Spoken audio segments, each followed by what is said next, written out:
Y Polonia.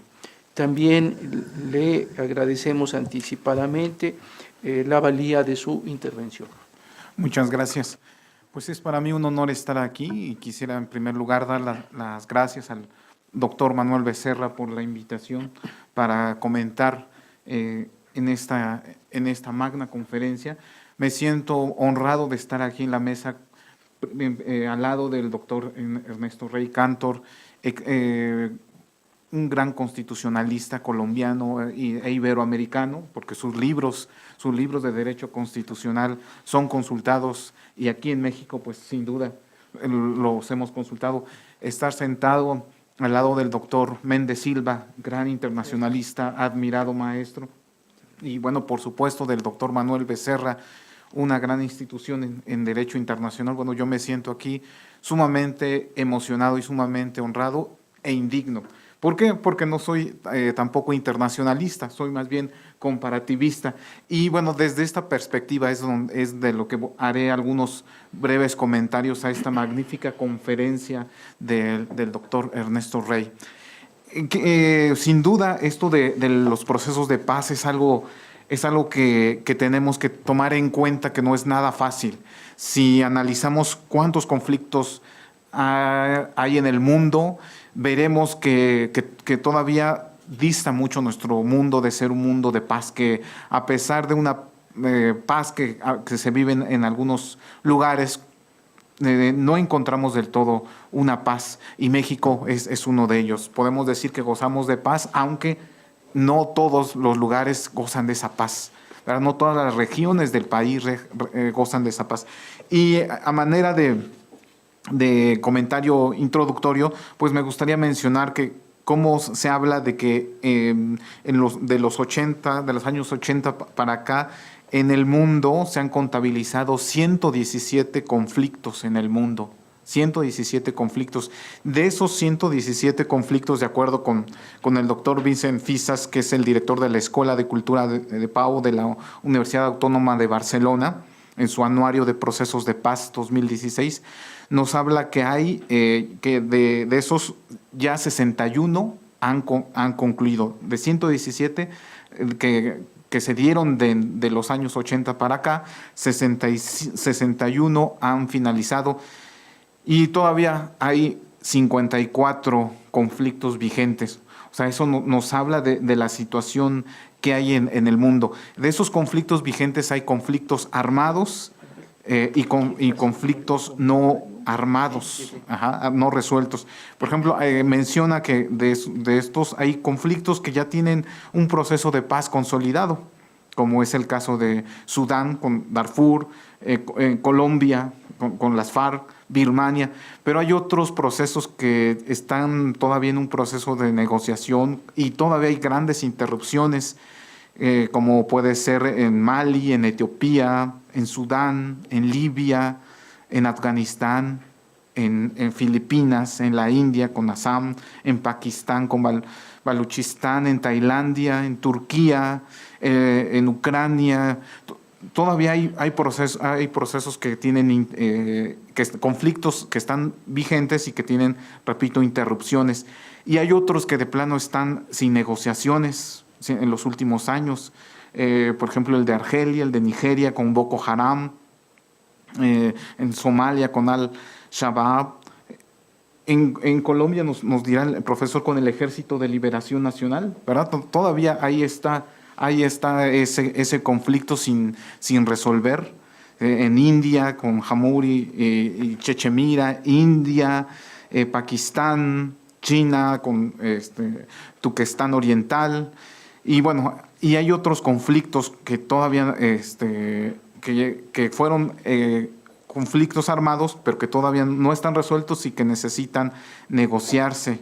Por ejemplo, en Senegal, en Sudán, ¿sí?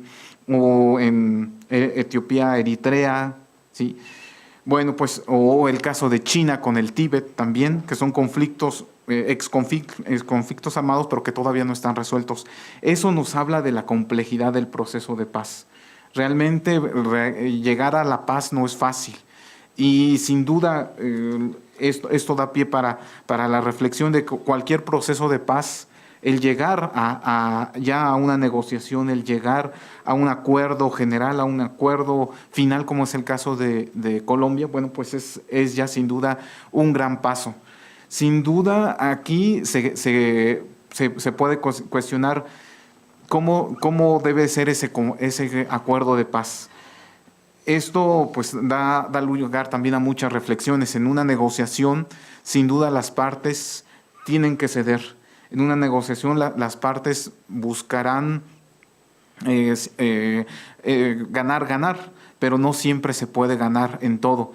Y en aras de buscar la paz, pues se deben de tomar y de dejar algunas cosas, ¿no? En ese sentido, y en este contexto, bueno, podemos analizar el proceso de paz en Colombia, que sin duda, y como lo ha señalado excelentemente el doctor Ernesto Rey Cantor, ha sido un proceso que, bueno, pues ha sido un proceso que afortunadamente ha llegado a un acuerdo final.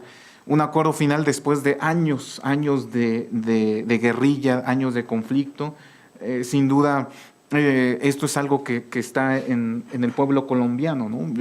Cuando en 2010 tuve la oportunidad de estar en Colombia platicando con la gente, pues se sentía que en la historia del pueblo colombiano están esas heridas de lo que ha generado la guerrilla, de los secuestros, de los desplazamientos. Y sin duda, bueno, un proceso de paz como este es un acuerdo, bueno, pues es sin duda admirable el llegar a esto. Efectivamente, implica una serie de problemáticas y sobre todo problemáticas jurídicas para aplicar este acuerdo de paz en esto que efectivamente se señala la justicia transicional. ¿Por qué? Porque es un proceso para implementarlo desde el ámbito jurídico que tiene que enfrentarse a dos ámbitos: el orden constitucional local, nacional, que tiene que respetarlo, y también el orden internacional. Estos acuerdos tienen que tener una cabida, una armonización, una inserción armónica en estos dos ámbitos, en el nacional, constitucional, y en el internacional, que como lo señala, pues ha avanzado cada vez más en este sentido. Sin duda, en el primer caso, para tener una armonización dentro del orden nacional, pues es cumplir con la propia normativa, con la propia Constitución y las fuentes que en el orden interno están. Y al parecer, bueno, este acuerdo cumple con eso. Se realizaron sin duda, como bien nos lo explicó, cambios fast track, cambios que bueno, si bien son sui generis, distintos, si no lo llegaran a impugnar ante la Corte Constitucional este procedimiento, pues tendría que considerarse válido este procedimiento nacional desde mi punto de vista. Y el otro aspecto, el aspecto de cómo encajarlo en el orden internacional, pues también es un aspecto muy complejo que puede dar lugar hasta a otras interpretaciones. Sin duda, esto que planteó el doctor Rey Cantor acerca de esta redefinición del derecho constitucional es sumamente interesante.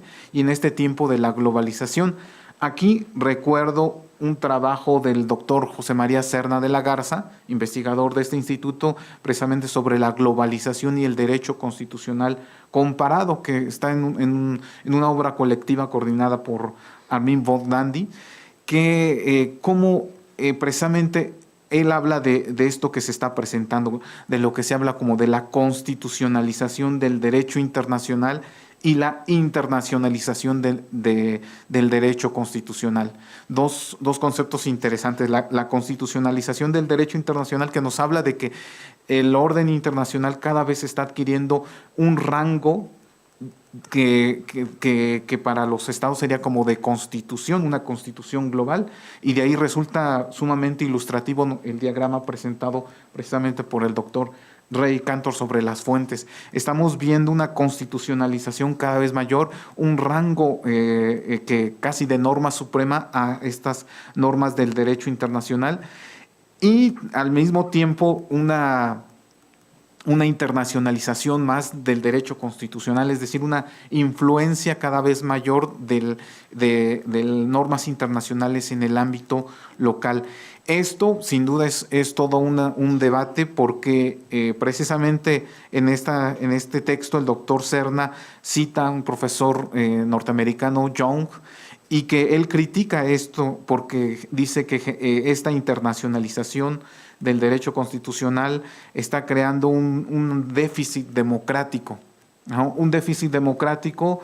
¿Y por qué? Porque vía organismos internacionales, vía tratados internacionales, se están cambiando normas generales, violentando los principios o los procedimientos que los estados tienen para llegar a eso. Y bueno, en esto lo podemos constatar. Un tribunal internacional puede ordenarle a un país que cambie su constitución, que cambie una ley, y esto, bueno, desde el punto de vista democrático, desde el punto de vista de participación política, pues sería contrario. ¿Por qué? Porque un tribunal de 7 jueces estará decidiendo, estará cambiando lo que un parlamento elegido representativamente ha decidido. Entonces, esto es una situación que habría que reflexionar, efectivamente, esto del déficit democrático, y que bueno, también se habla, no voy a ahondar en este punto, pero de la responsabilidad de los entes internacionales. ¿Ante quién son responsables los entes internacionales? Y bueno, pues esto da precisamente pie para analizar ya en este contexto el caso colombiano. Sin duda, y desde mi punto de vista, es un caso interesante porque como decía, ha logrado armonizar en el orden interno este acuerdo logrado, y al cual sin duda hay muchas cosas que criticarle, pero que dentro de esto, dentro del menor mal, creo que lo ha logrado. Sin duda es importante todo lo que menciona del acceso a la verdad, de la justicia, ¿sí? Y de que no haya impunidad, que haya una justicia, pero sin impunidad. Y aquí, bueno, pues aquí me viene la duda, y esto a lo mejor no nos lo podrán resolver los maestros expertos aquí. ¿Qué pasaría si después de todo este procedimiento de esta justicia especial, a esta jurisdicción especial por la paz, una de las víctimas ofendidas no está de acuerdo con esta resolución y decide acudir ante la Corte Interamericana de Derechos Humanos? ¿Podría acudir ante la Corte Interamericana después de agotar esta jurisdicción especial para la paz? ¿Y cuál sería el resultado de la resolución de la Corte? ¿Podría la Corte interpretar y decir el acuerdo de paz es inconvencional, es contrario a los tratados internacionales firmados, y entonces tienen que modificarlo? Entonces ahí sí sería también una situación interesante, que podría generar también una crisis en esto del proceso de paz y en esto de la justicia transicional. Desde mi punto de vista, si fuera esto, yo sería de la idea que la Corte Interamericana tendría que aplicar al caso concreto, sí, a dar justicia al caso concreto, pero sin emitir una disposición, una declaración general. Porque si vemos en la teoría constitucional, el papel de un tribunal no es emitir normas generales, normas de aplicación general, sino normas de aplicación específica. Ajá. Y entonces un tribunal que tendría que resolver sobre el caso específico, sin hacer, repito, desde mi punto de vista constitucional comparativo, declaraciones de carácter general. Y esto, bueno, pues ya nos lo resolverán nuestros maestros aquí. Y bueno, y finalmente, para dar tiempo y escucharlo, quisiera también referirme al caso de México. El caso de México también muy controvertido sobre esto de la posibilidad de llegar a una amnistía a los líderes del narcotráfico, de todo esto. Para esto yo considero que para llegar a una amnistía, para llegar a un diálogo, sería porque el Estado se reconoce como incapaz de, por sí mismo, lograr esa paz. Ajá. Sería que el Estado reconociera que no puede contra el narcotráfico.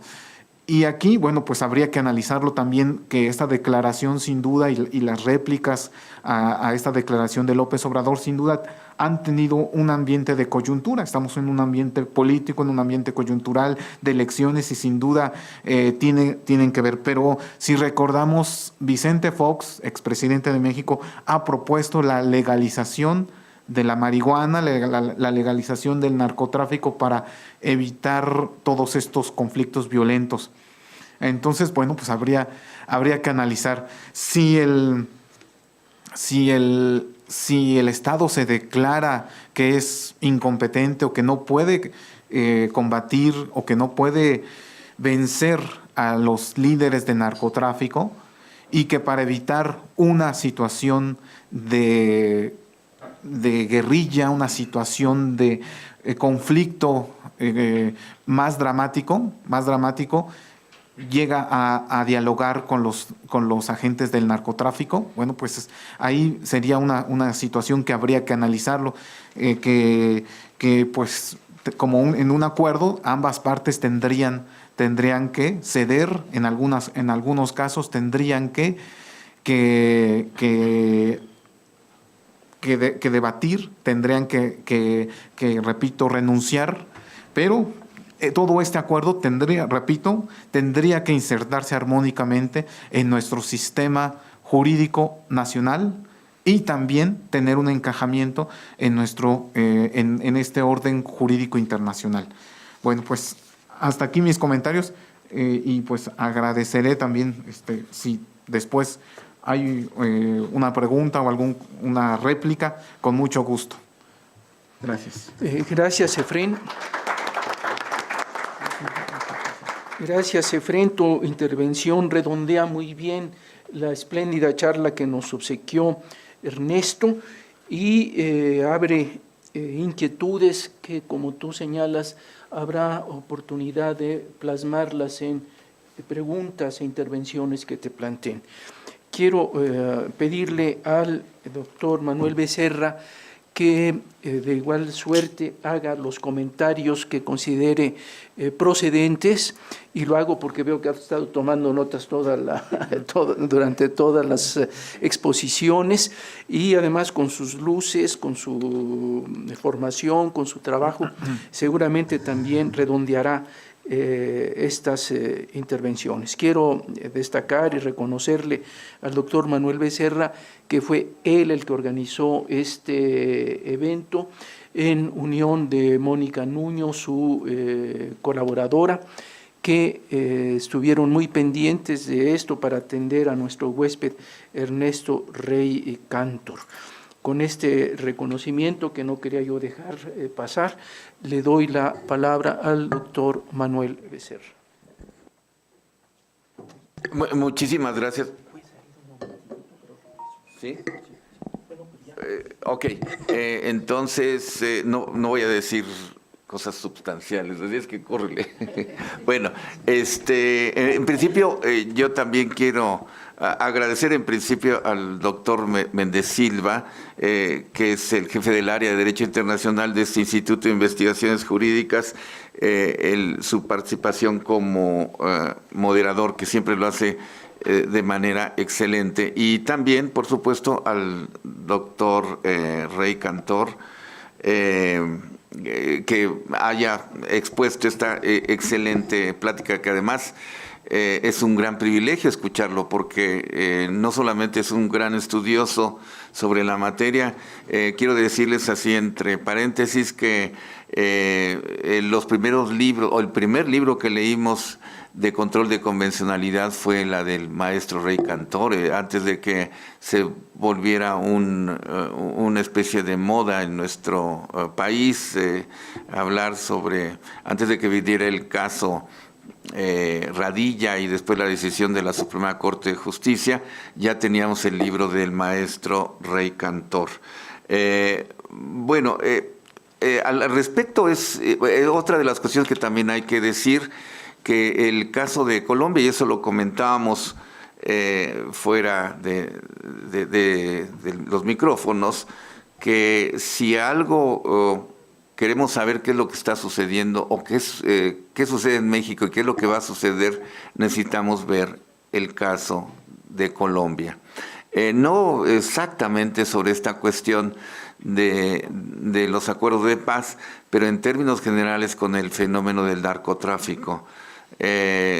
Si uno es un poquito analítico y se detiene a observar cómo ha evolucionado desde el punto de vista social y jurídico el caso de Colombia, veremos que se replica en el caso de México. Muchas de las cosas que están sucediendo, que han sucedido, tomando en cuenta, por ejemplo, un acuerdo en México, Estados Unidos, que es la iniciativa Mérida, tiene su antecedente en el caso de Colombia, Estados Unidos, con el Acuerdo Colombia, por ejemplo. Y muchas de las cosas. Así es que, por otra parte, en este momento, lo que estamos escuchando del proceso de paz de Colombia es un elemento interesantísimo. A mí me parece que es no solamente interesante, después de haber escuchado, refrendo mi posición, que es apasionante escucharlo, desde el punto de vista de la doctrina de derecho internacional de la que trabajamos. En principio, una de las cuestiones, desde esta perspectiva de derecho internacional, que hay que analizar es la cuestión de la personalidad jurídica. Esto lo hemos trabajado durante un buen rato, es decir, quiénes son sujetos de derecho internacional que sean capaces de realizar acuerdos internacionales. Durante un rato se ha analizado que, por ejemplo, los grupos beligerantes tendrían capacidad, digamos, de alguna manera limitada, de realizar acuerdos con los gobiernos. Esto lo menciono porque es el punto de partida, ¿no? Es decir, ¿qué sujetos de derecho internacional pueden realizar acuerdos? No cualquiera, indudablemente. Durante mucho tiempo, en el caso de las FARC, y habría que preguntarle, también es otra de las preguntas que quedan ahí, ¿qué pasa con el otro grupo guerrillero? Pero eso lo mencionamos solamente al margen. ¿Qué pasa con el otro grupo guerrillero? Durante un tiempo, en el conflicto colombiano, se decía, inclusive los gobiernos, hasta el gobierno de Santos, consideraban que la guerrilla era un grupo terrorista. A mí me consta, por estar observando el fenómeno, que durante un tiempo la guerrilla trabajaba para que fuera reconocida su personalidad jurídica internacional como grupo beligerante.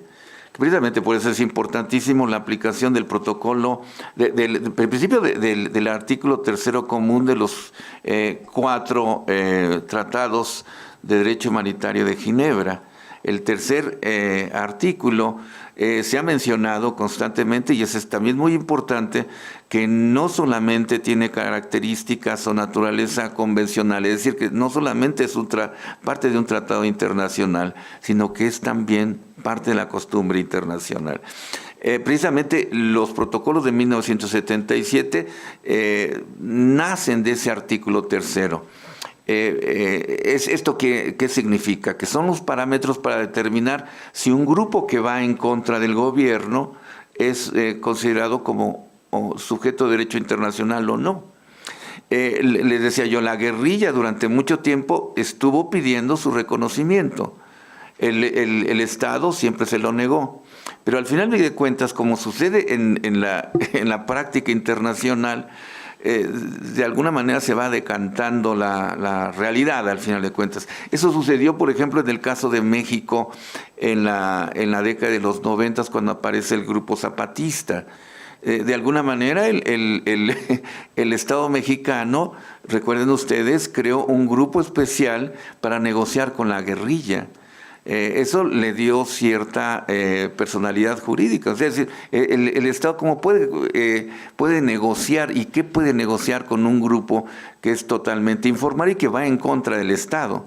Pero el Estado, en el caso de la COCOPA, recuerdan ustedes, lo hizo, negoció con el grupo guerrillero. En el caso colombiano, después de que se negó sistemáticamente a reconocer la personalidad jurídica, al grupo guerrillero, al final de cuentas, termina realizando un acuerdo. Ese es muy interesante. Entonces, lo que estamos viendo es como un fenómeno. En principio, el reconocimiento de una personalidad jurídica internacional que tiene la posibilidad de crear un marco jurídico diferente. En principio, como un acuerdo que podría ser de carácter convencional, una especie de tratado internacional. Ahora, la otra cuestión es la inserción de ese acuerdo internacional en el sistema jurídico interno, empezando en la Constitución. Ahí los colombianos son pioneros. Después, bueno, ellos lo toman como lo ha dicho el maestro Rey Cantor, toman el concepto de bloque constitucional de Europa, en principio de Francia, España, y lo llevan en su especial manera de aplicación al sistema colombiano, el bloque de constitucionalidad. Ahora bien, eso a mí no me parecería tan complicado desde el punto de vista jurídico. ¿Por qué? Porque yo he manejado una cuestión de una especie de orden público internacional. Si nos damos cuenta, en lo que se refiere a la evolución del derecho internacional, ha habido una aparición de una especie de orden público internacional, en donde están normas de derecho humanitario internacional, de derechos humanos, derecho penal internacional y los principios de derecho internacional. Esto ha creado una especie de orden público internacional. Precisamente, ¿por qué estamos hablando de ese orden público internacional? Porque esas normas jurídicas tienen características especiales. Por ejemplo, muchas de esas normas son erga omnes, se pueden aplicar en términos generales. Otras, que muchas de esas normas también son normas de jus cogens internacional y tienen principios concretos de aplicación.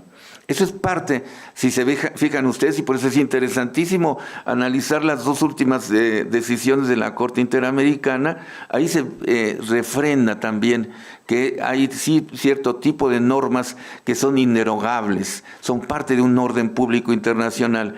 Se mencionan, por ejemplo, en esas resoluciones, que hay crímenes por ejemplo, de genocidio, crímenes de guerra, tortura, de lesa humanidad en términos generales, que son inderogables. Eso no se puede hacer a un lado, inclusive dentro de una negociación. Esta es una cuestión también bastante interesante. Esto significaría que si alguna decisión que se dé a nivel interno en contra de ese orden público internacional, la Corte Interamericana puede decidir eso es en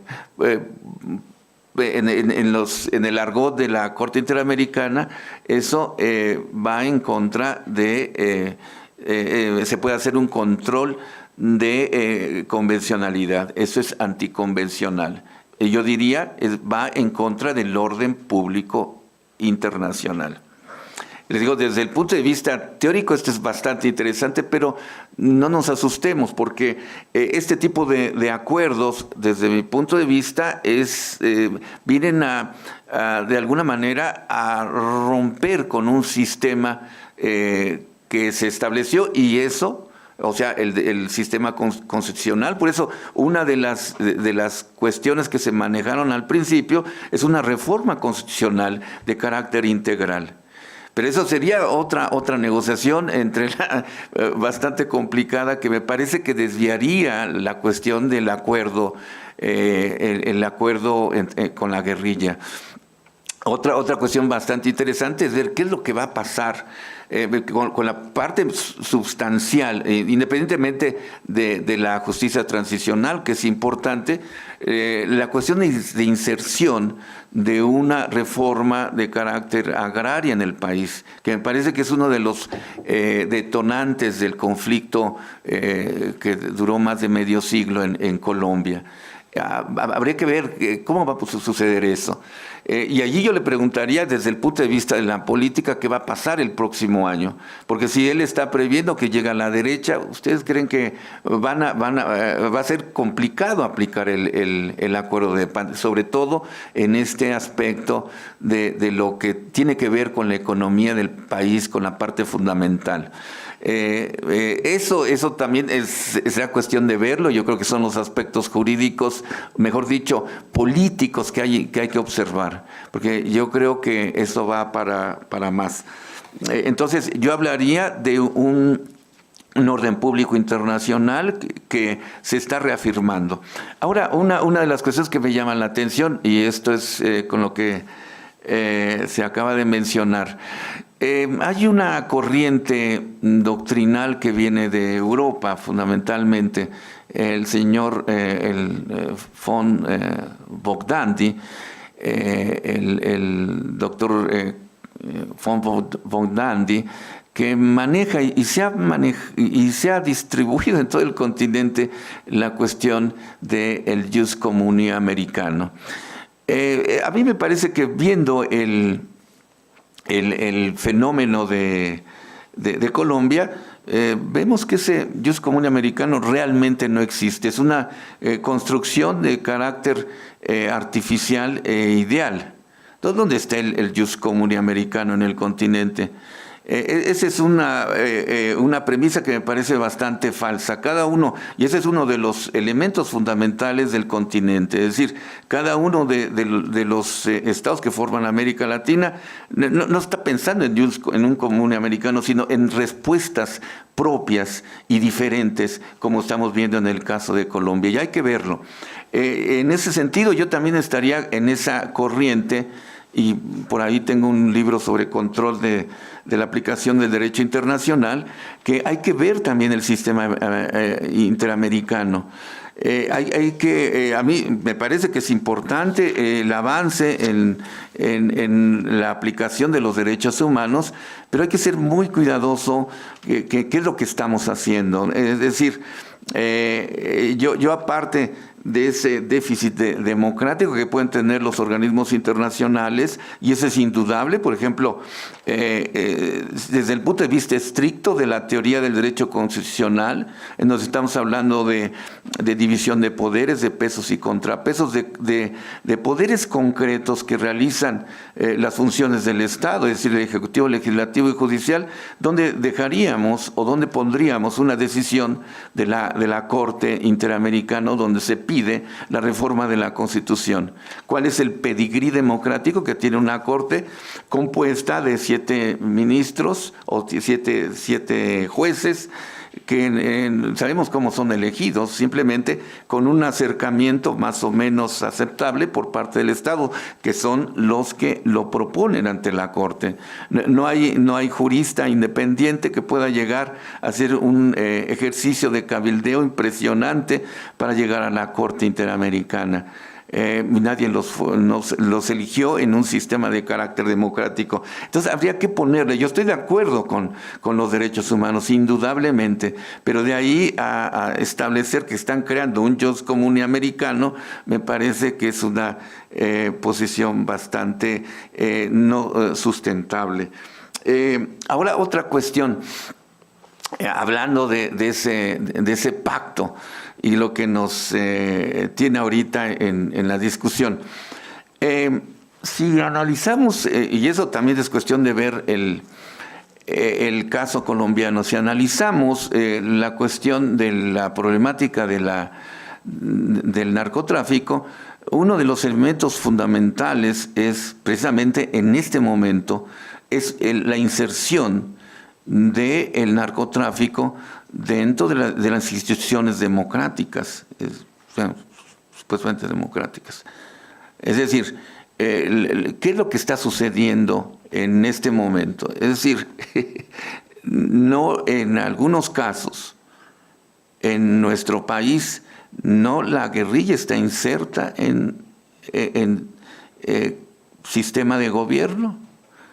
A mí me parece, y eso sería muy irresponsable de mí suscribirlo totalmente, porque son cosas que uno puede ver, que hay ciertos estados en donde hay mucha bonanza económica, y eso se debe quizás, son meramente, no lo afirmo, no tengo datos específicos, sino es mera hipótesis, eso se debe quizás a que hay acuerdos entre los gobiernos y los grupos de criminales, indudablemente. Eso ya existe en este momento.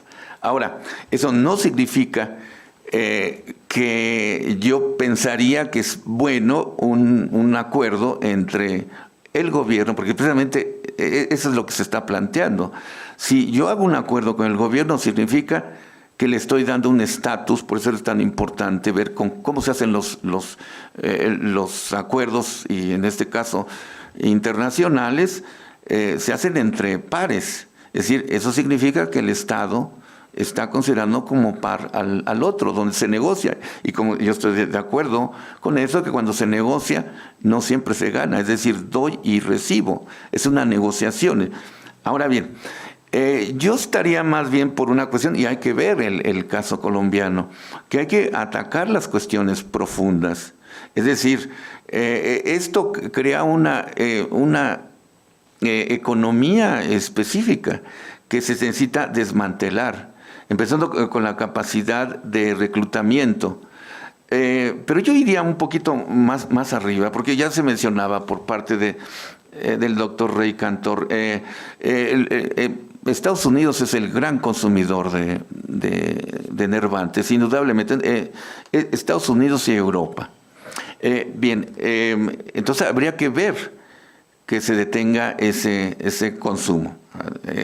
Habría que ver cómo se ataca eso. 2, Estados Unidos es el gran, y eso lo sabemos, ese es el gran vendedor de armas. Hay un flujo impresionante de armas a México. 3, la cuestión del flujo financiero es impresionante. Esa capacidad de cooptación precisamente de los estamentos del gobierno y de las policías se debe a la gran capacidad que tienen de corrupción económica el narcotráfico. Entonces, esos 3 aspectos me dicen que en una cuestión de hacer frente al narcotráfico tiene que pasar por una negociación con los Estados Unidos y con los países principalmente consumidores de drogas. El problema es de carácter internacional. Y después atacar a nivel interno los problemas. Sí, muchas veces el narcotráfico llena en algunos espacios los huecos que deja el gobierno en lo que se refiere a obras públicas, a empleo, etcétera, etcétera. Es otra cuestión. Bueno, en términos generales, eso sería mi primera reacción en frente de esto, que les digo, es un asunto bastante interesante. Bueno, desde el punto de vista del dramatismo que es un acuerdo de paz, que hay que apoyarlo indudablemente para sacar a un país que tuvo más de 50 años, porque los que conocemos Colombia, y yo concretamente estoy convencido de que Colombia es un país riquísimo, muy rico, y por eso precisamente yo creo que está en este ojo del huracán, ¿no? Hay muchos intereses también que podrían dinamitar la paz en el continente con intereses propios económicos, no, pero por eso yo creo que hay que apoyarlo. Es un país con gente muy capaz, indudablemente, y con un país que es uno de los, lo sabemos bien, junto con México, es uno de los países que tiene la gran diversidad, no solamente cultural, sino a nivel de vida silvestre y animal, etcétera, etcétera. Es un país impresionante. Bueno, hasta aquí quedarían mis comentarios. Muchas gracias.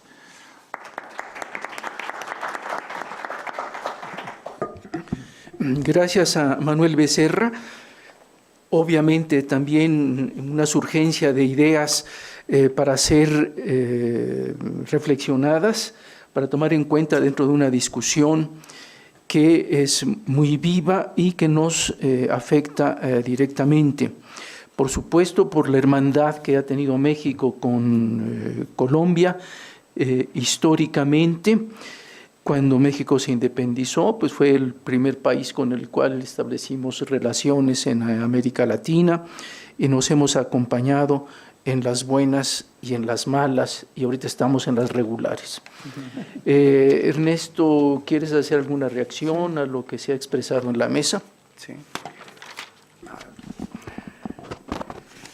Bueno, muchas gracias.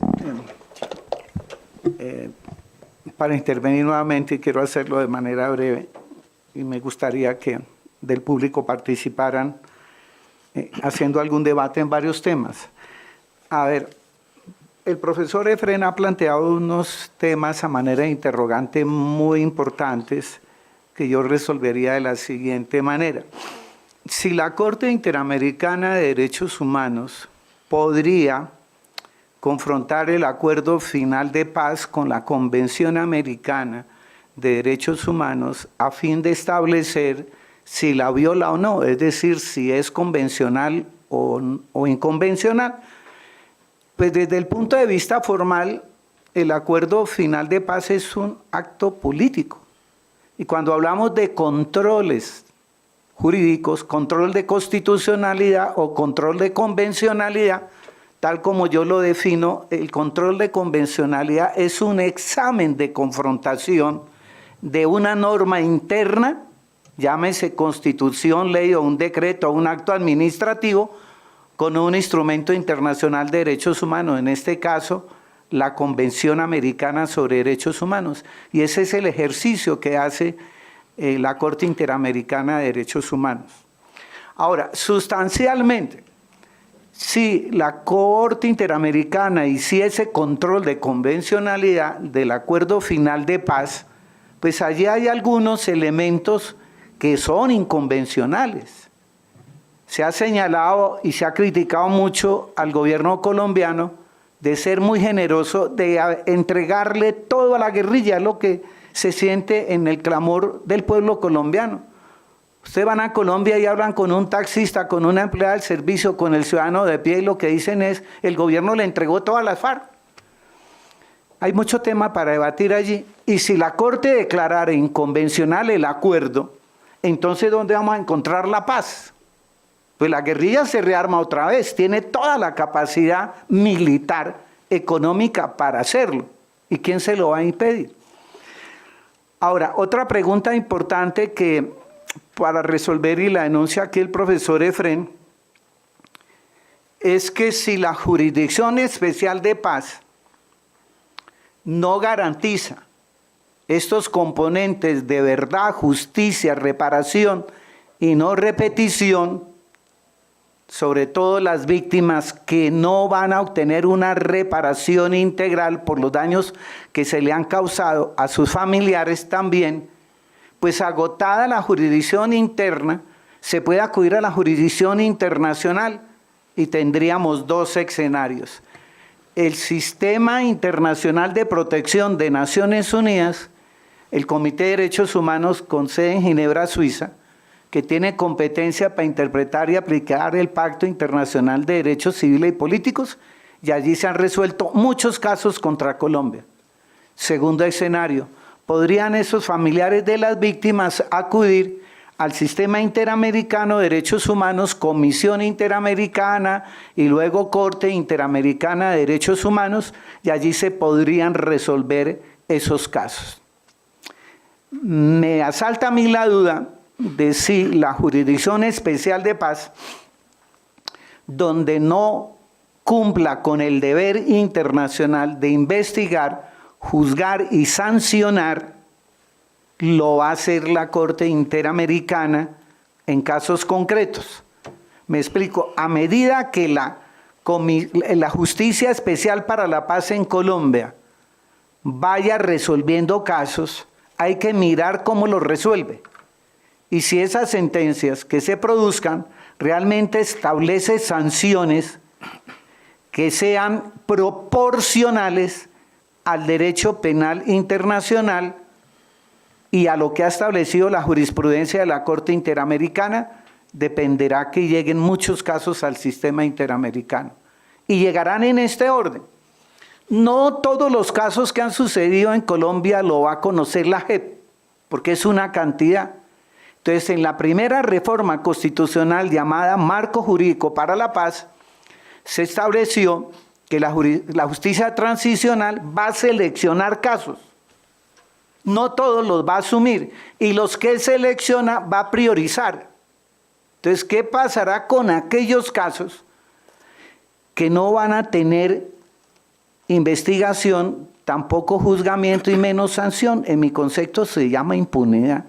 Esos casos llegan al sistema interamericano y prosperan, lo van a ganar las víctimas, los familiares, desde el punto de vista de la reparación.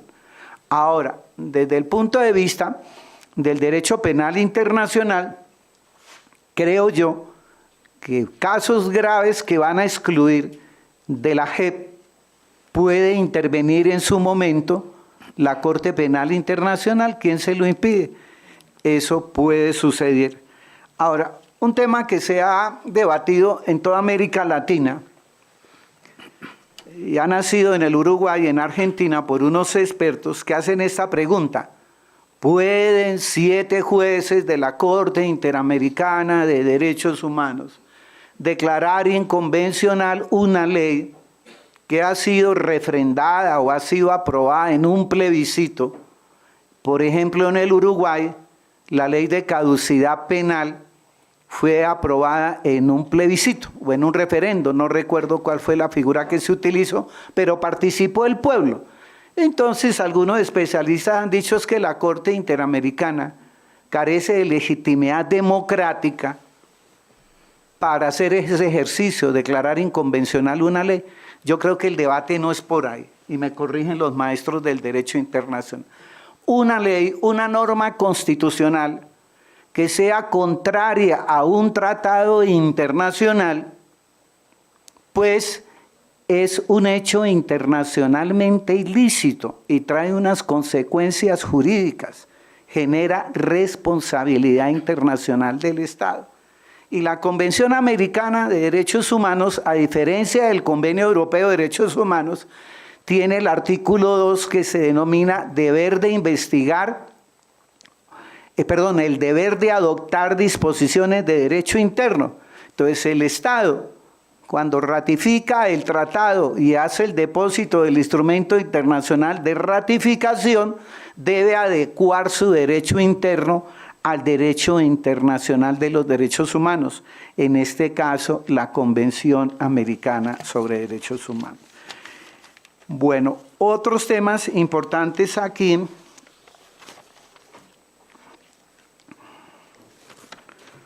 A ver, hay 2 temas acá para abrir el debate y devolví las imágenes para el punto relacionado con las drogas ilícitas en Colombia, como para que opinen ustedes. Me gustaría conocer qué están pensando ustedes de la propuesta que hace este candidato presidencial mexicano de una amnistía con los carteles del narcotráfico en Colombia.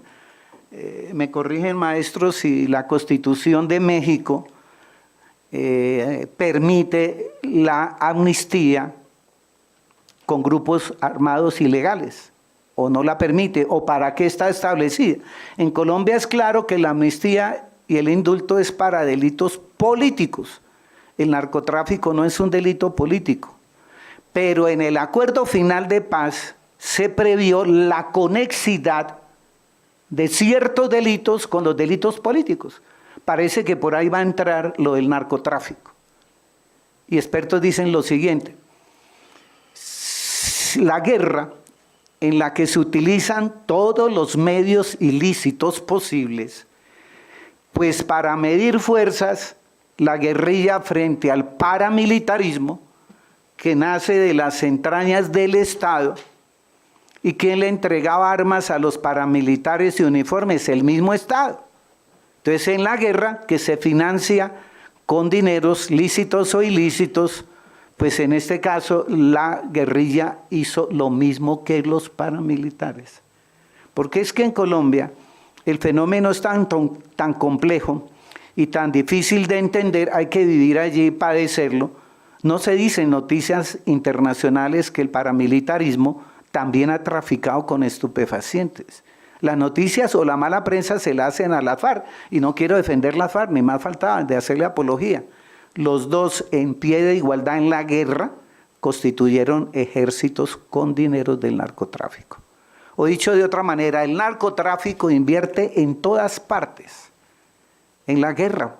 Si en Colombia tenemos, y para eso hay muchas películas y documentales, que en Colombia el narcotráfico permeó el clero colombiano, a la Santa Iglesia Católica, Apostólica y Romana la permeó el narcotráfico. No menciono nombres de prelados que han fallecido. Los reinados de belleza los controlaba el narcotráfico. El fútbol, los grandes equipos de fútbol en Colombia, el América era de propiedad del cartel de Cali, y el equipo de Millonarios era de propiedad de un capo que llamaban el Mexicano, y el Nacional, el cartel de Medellín. Bueno, ¿a dónde no está el narcotráfico? La política. En Colombia hemos vivido el fenómeno de la parapolítica y de la alianza del narcotráfico con políticos. Buena parte del Congreso de la República de Colombia en distintas épocas ha sido elegido con dinero del narcotráfico. Hubo un presidente, de cuyo nombre no quiero acordarme, que fue enjuiciado por el Congreso colombiano porque su elección fue patrocinada económicamente por el cartel de Cali. Eso condujo a que el gobierno de los Estados Unidos presionara al gobierno colombiano, al mismo presidente, para hacer una reforma constitucional. ¿En qué sentido? Si la Constitución de 1991 había prohibido la extradición, ya hay un episodio muy significativo, que estando en debate la Asamblea Nacional Constituyente en 1991, tan pronto los constituyentes votaron el artículo no a la extradición, 5 minutos después se entregó Pablo Escobar. Y se habla del narcovideo. Dicen que hubo dinero en la constituyente para aprobar esa norma, para no hablar de otros diputados que abiertamente habían sido elegidos con dineros del narcotráfico y fueron judicializados. Se presentó un fenómeno llamado la parapolítica. En las elecciones del 2002 para Congreso de la República, se presentó este fenómeno en que políticos sin votos o aprendices de políticos, es decir, por primera vez participaban en una elección al Congreso, salieron elegidos. ¿De dónde salieron los votos? El paramilitarismo, apoyado en el narcotráfico, le puso el fusil en la cabeza a los campesinos para que votaran por determinados políticos. Conclusión, 82 diputados detenidos y la mayoría condenados. Esta es la experiencia colombiana de los últimos tiempos de lo que hemos vivido en el narcotráfico.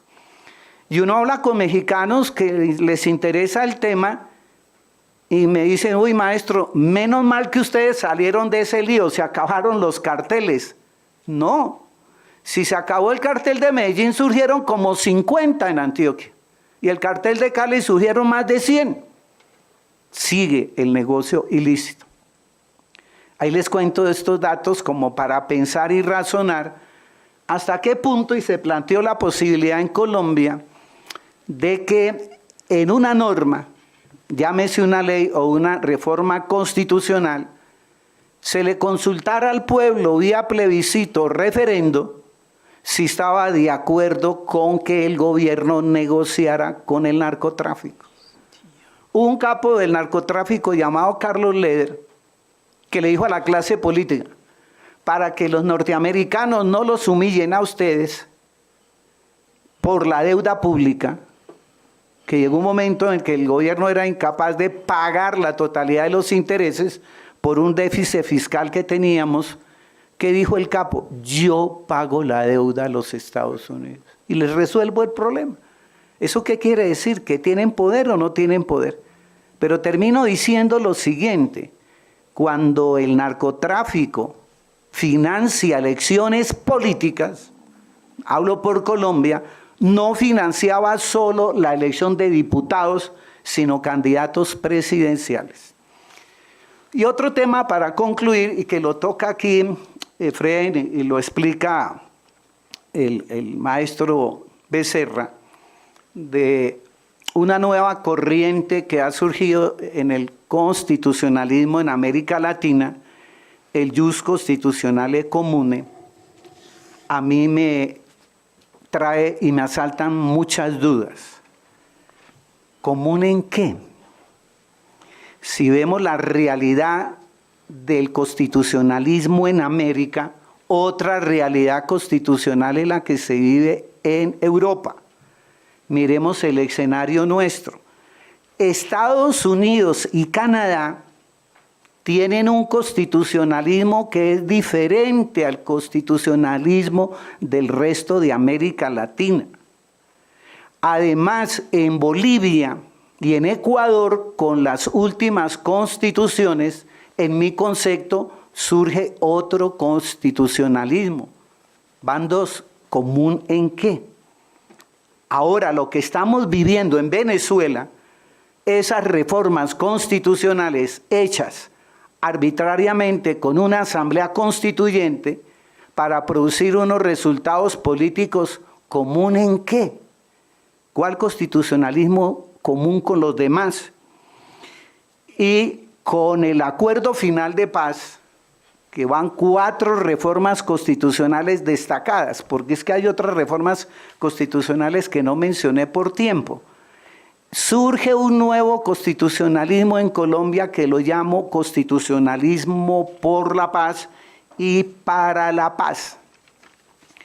Ahora, si hablamos de constituciones de otros países, en algunos países se ha establecido el sistema federal y en el otro el sistema centralista unitario. Entonces, ¿común en qué? Y termino con una reflexión que es la siguiente.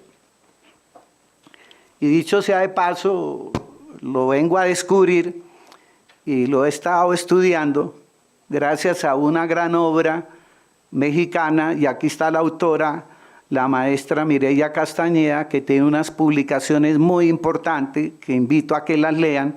Ella hace unos estudios profundos muy interesantes y descubre lo siguiente, por lo menos para mí no lo sabía, que hay dos constitucionalismos, el del continente y el de las islas del Caribe. Si hablamos de Sistema Interamericano de Derechos Humanos, maestro Becerra, ¿cómo hablamos de un constitucionalismo común frente al Sistema Interamericano de Derechos Humanos si de los 35 Estados miembros de la OEA, solo 23 son estados parte de la Convención Americana y 21 o 22 han aceptado la competencia de la Corte? Voy a los estudios de la profesora Mireya. Ella enseña en un libro fabuloso de la recepción del derecho internacional de los derechos humanos en el derecho interno o en el ordenamiento jurídico interno, que un buen número de constituciones del Caribe tienen influencia anglosajona, inglesa. Ese es otro constitucionalismo diferente al del continente.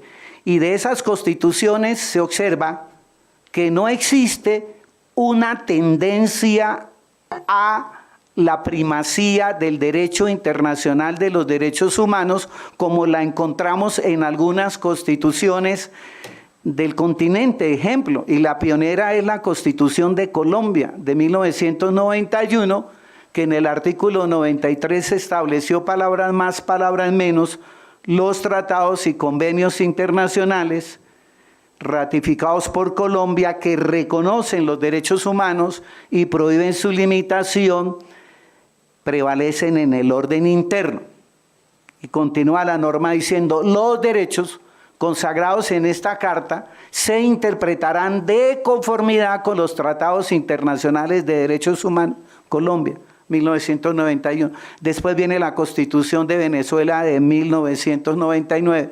Primero se hizo una reforma en la Argentina en 1994 y en el artículo 75 se enumeraron 13 instrumentos internacionales de derechos humanos para darle jerarquía a los mismos, es decir, forman parte de la Constitución, y en ese orden vienen las constituciones de Ecuador, de Bolivia y de México.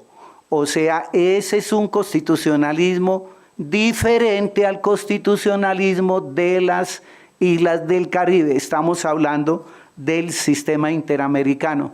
Comparto con el maestro Manuel Becerra que este constitucionalismo común, en mi concepto y con todo el respeto a los grandes maestros que lo están impulsando, en mi concepto no es una realidad en América Latina por estos pocos elementos que acabo de mencionar a manera de interrogante. Gracias.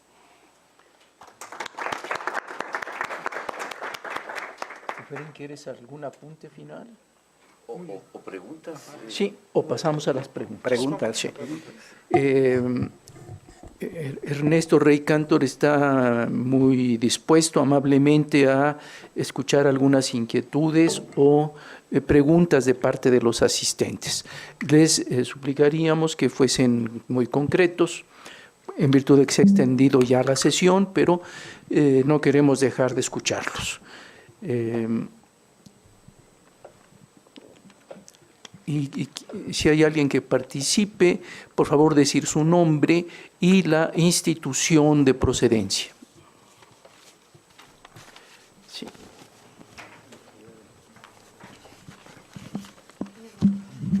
Hola, buenos días. Soy Arely Hernández, egresada de la FES Acatlán, la licenciatura en Derecho, y también egresada de la primera generación de especialistas en derechos humanos. El motivo por el cual estoy yo aquí es porque estoy haciendo mi tesina en justicia transicional. Y creo que lo principal, si no me dejará mentir el doctor, que ha sido un deleite escucharlo, le agradezco mucho, es que tenemos muy poca cultura respecto de lo que es realmente la justicia transicional. El olvidar esas atrocidades del pasado y que aún, aparte de que las estamos olvidando, están en impunidad y se van a seguir cometiendo esas atrocidades.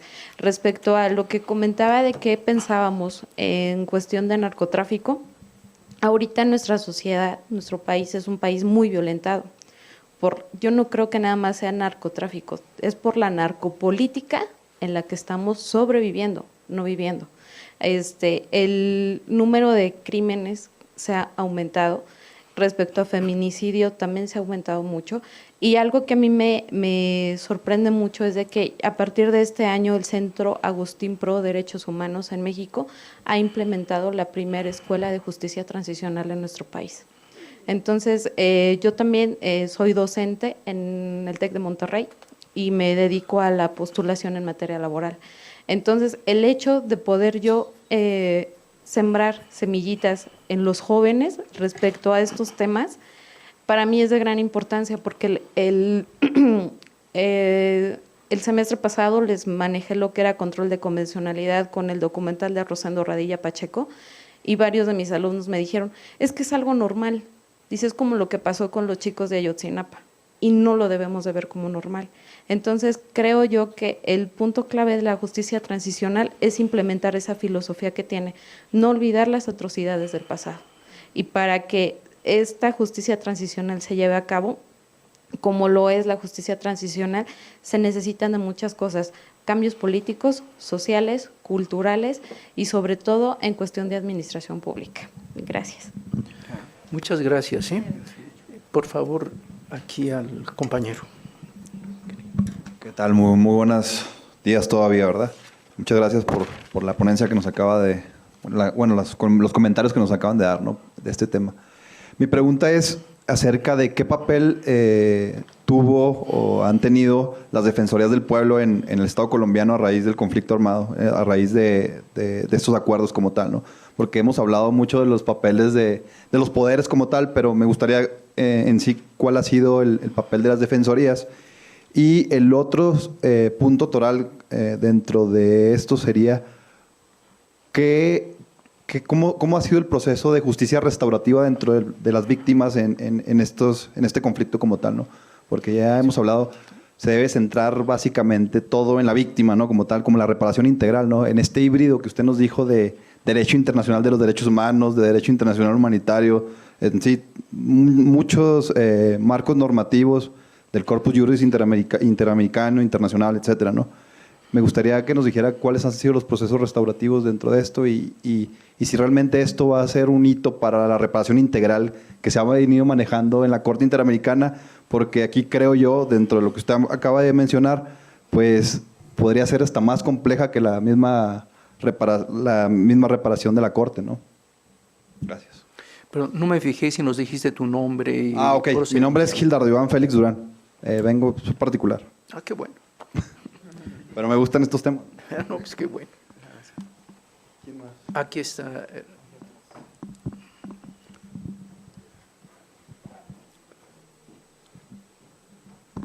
Hola, buenos días. Andrea Guadarrama, de la Comisión de Víctimas, de la Comisión Ejecutiva de Atención a Víctimas. Soy especialista en justicia transicional. La idea esta idea de la amnistía que se acaba de plantear, obviamente no podríamos entender la amnistía sola, sino dentro de un paquete, ¿no?, de un paquete de una política, no estoy segura que de transición, pero sí de transformación. ¿Sería posible, en su opinión, doctor Ernesto, en su opinión, entrar en una dinámica, porque más o menos es lo que estamos tratando de hacer? La Comisión de Víctimas es una copia de la Comisión de la Unidad de Víctimas colombiana, pero la Unidad de Víctimas opera en la 1448, que está dentro de la 975, si estoy en lo correcto, que es la Ley de Justicia Transicional. Entonces, un mecanismo dentro de una serie de mecanismos, ¿no? O sea, es toda una cadena, una fiscalía especial, un tribunal para la paz, una unidad de víctimas, donde todos operan dentro de una política que es generosa, pero solo para aquellos a los que les es aplicable. Y aquí en México, por ejemplo, la unidad lo equivalente a su unidad de víctimas opera para todas las víctimas del delito y todas las violaciones de derechos humanos del mundo mundial. O sea, se te roban una cartera o si tienes un desaparecido, entras en el mismo sistema. La idea de aplicar de entrar ya en estos diálogos de amnistías, intercambios, criterios de oportunidad que ya aplican en el nuevo sistema, pero en este sentido, ¿Usted cree que es viable hacerlo sin una política de especial como la 975? O sea, que vayamos disparando con políticas especiales de amnistía, políticas especiales para víctimas, si no está dentro de una política margen que delimite. O sea, por ejemplo, creo que en la unidad de víctimas solo atienden a víctimas del conflicto de 11 supuestos. Entonces, es generosa porque tiene reparaciones administrativas y reparaciones judiciales, pero solo para víctimas de 11 supuestos. Y no sé tampoco qué tan viable sería entrar en un diálogo con el narcotráfico ahora que está tan dividido, y si más bien no nos tendríamos que enfocar en crímenes económicos como de corrupción y hacer un poco más el ejercicio de Guatemala más que lo que hizo Colombia. ¿Cuál es su opinión al respecto?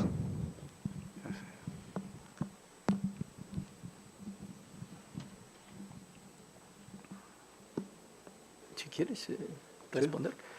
Bueno, tú has planteado algo muy importante sobre la naturaleza jurídica y el contenido de la justicia transicional cuando hace mención a una justicia restaurativa. En el Acuerdo Final de Paz colombiano, cuando se establece esta jurisdicción especial para la paz, así se llama, con estos órganos extrajudiciales y un órgano judicial como el Tribunal Especial para la Paz, incluye unos componentes muy precisos, pues es precisa que la justicia transicional, en el caso colombiano, y hace referencia a una justicia restaurativa, para diferenciarla de la justicia retributiva. Es decir, tradicionalmente en el derecho penal, lo digo de esta manera, el que la hace la paga, es decir, el que comete el delito, y si el juez o el fiscal establece la responsabilidad penal, pues lo condena, y muchas veces a la máxima pena, etc.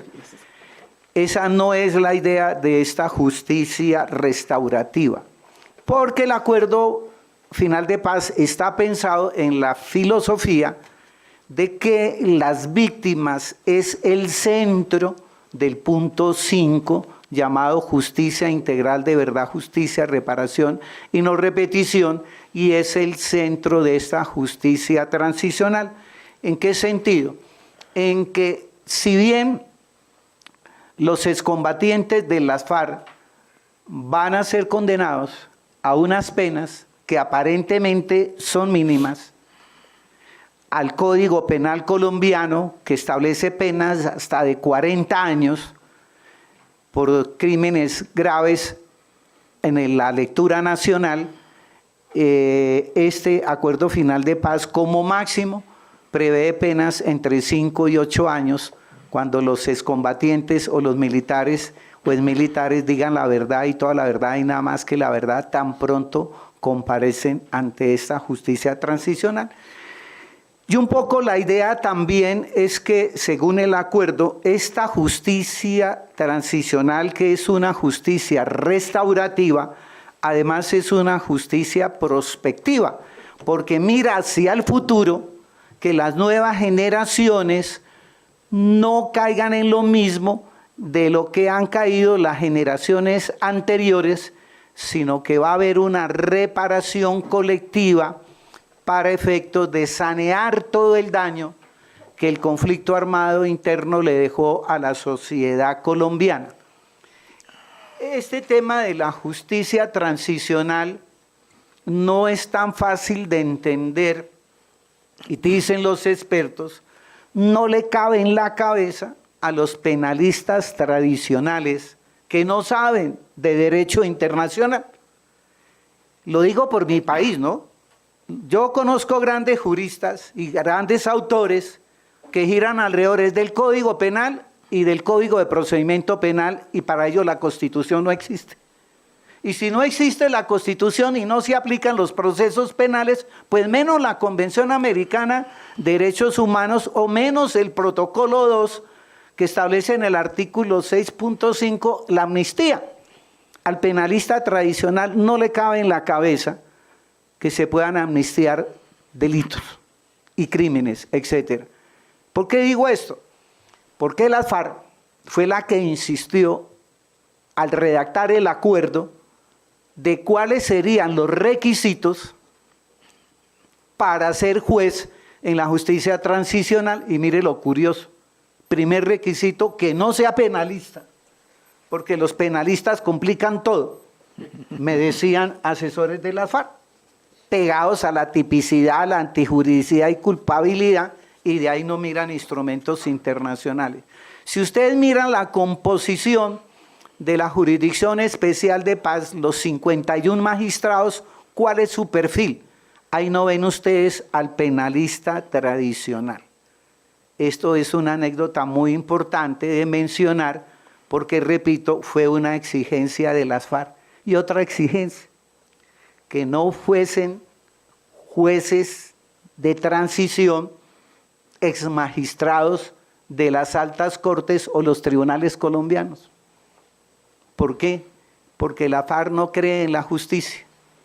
La justicia también se ha corrompido. La corrompió el narcotráfico y la clase política por un lado. Para no ahondar en estos temas, miren en internet algo que ha sucedido en Colombia y da vergüenza, pero hay que decirlo. A mí me gusta decir las cosas la verdad de frente y eso me ha ocasionado muchos problemas a veces, pero hay que decirlas y no ocultárselas a los estudiantes. En Colombia ha surgido el llamado cartel de la toga. Se descubrió que en la Corte Suprema de Justicia, en la sala penal, vendían fallos, vendían sentencias. 3.000, 4.000, 5.000 millones de pesos. El expresidente de la Corte Suprema de Justicia en Colombia ya está detenido. Y parece que van a detener a otro y otros honorables magistrados van para la cárcel. Entonces, ¿qué esperamos? La conclusión en esto es que la FARC tenían la razón. Ellos dijeron, no nos vamos a someter a la justicia penal del enemigo. Es que esa justicia penal colombiana tradicional también es el enemigo nuestro. Vamos a configurar es una justicia transicional y vamos a mirar con lupa las hojas de vida de los candidatos. Al parecer eso fue lo que sucedió.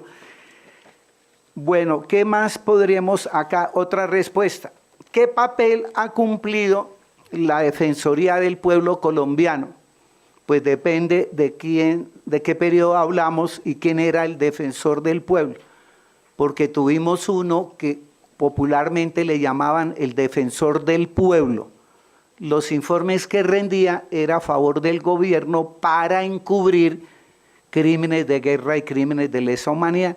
En cambio tuvimos otros defensores del pueblo, uno de ellos acaba de ser elegido juez en la justicia transicional y los informes anuales que rinde la Defensoría del Pueblo colombiana han sido muy importantes, tanto así que han sido invocados como prueba por las víctimas que acuden al Sistema Interamericano de Derechos Humanos y la Corte Interamericana ha tenido en cuenta como prueba esos informes de la Defensoría del Pueblo, donde se precisan, se establecen hechos que constituyen crímenes internacionales.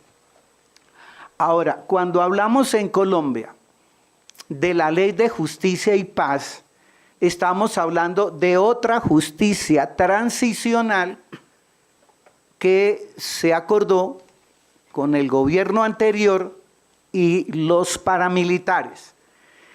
Y se estableció en esa ley un precario mecanismo de reparación que en mi concepto no es integral. Tanto así que ya están llegando casos al Sistema Interamericano de Derechos Humanos por familiares de las víctimas que no han sabido la verdad, consideran que no se hizo justicia, pese a que jefes paramilitares han sido condenados a penas de 8 años y las han cumplido, hay que decirlo. Pero que hayan reparado los daños, ni lo hacen ellos, ni lo ha hecho el Estado. Pongo un ejemplo.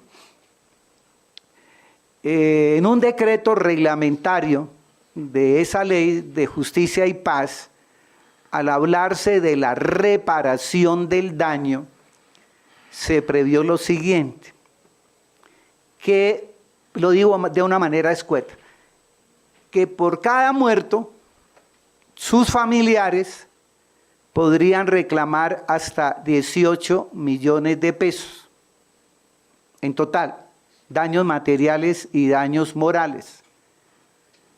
Y si en una familia campesina, las FARC, los paramilitares, etcétera, asesinaron a 5 varones, el sistema de reparación solo reconocía indemnización por 2, y los otros que no, que solamente 2. Eso es integral, no lo es a la luz de la jurisprudencia de la Corte Interamericana. Y concluyo diciendo, esos casos también llegan al sistema interamericano con muchas posibilidades de éxito.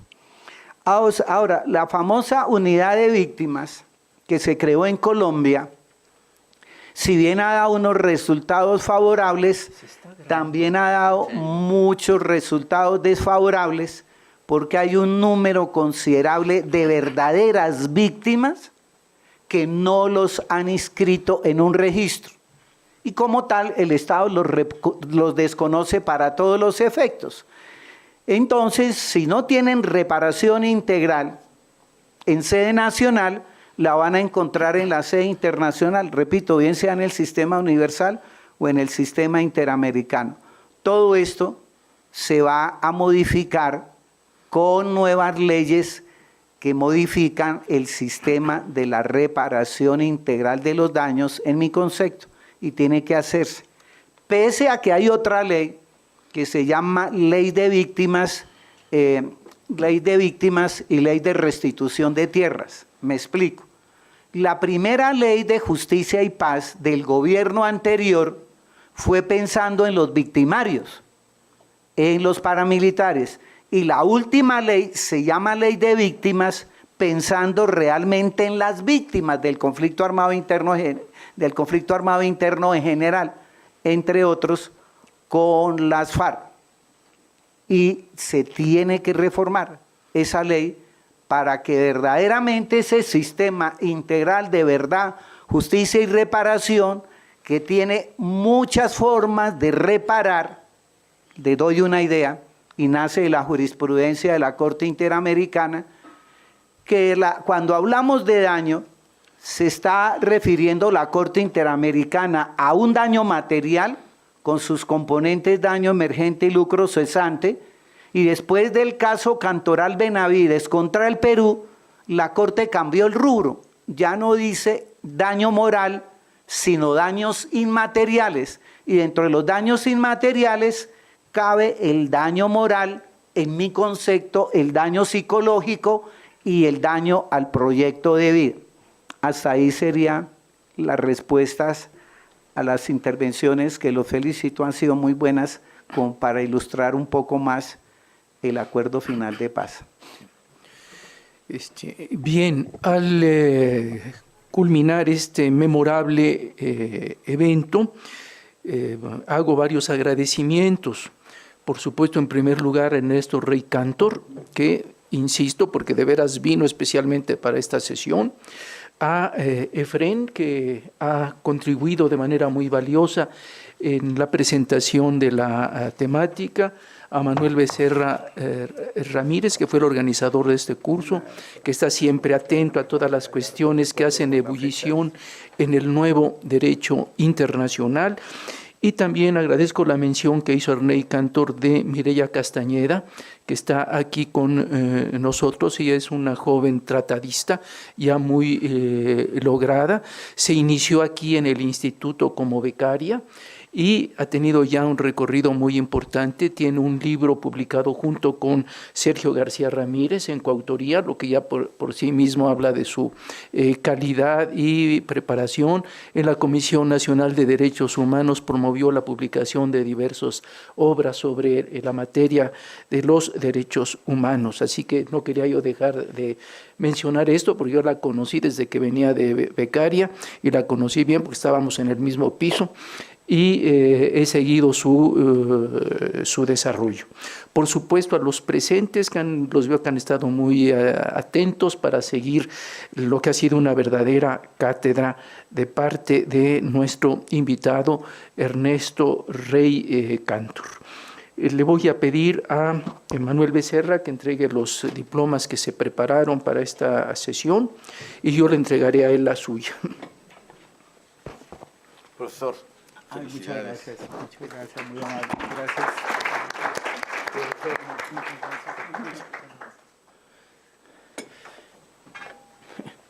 Y, profesor, ¿echamos cambio? Bueno, entonces, ya estábamos de acuerdo en eso. Quiero aclarar también que la espléndida mesa que ha tenido lugar junto con sus intervenciones queda grabada para la biblioteca del instituto. Será cosa de algunas semanas en que se haga la procesión técnica correspondiente, pero estará a disposición de todos y tendremos la oportunidad de recrear esta memorable reunión. Muchas gracias a todos y pues felices fiestas decembrinas.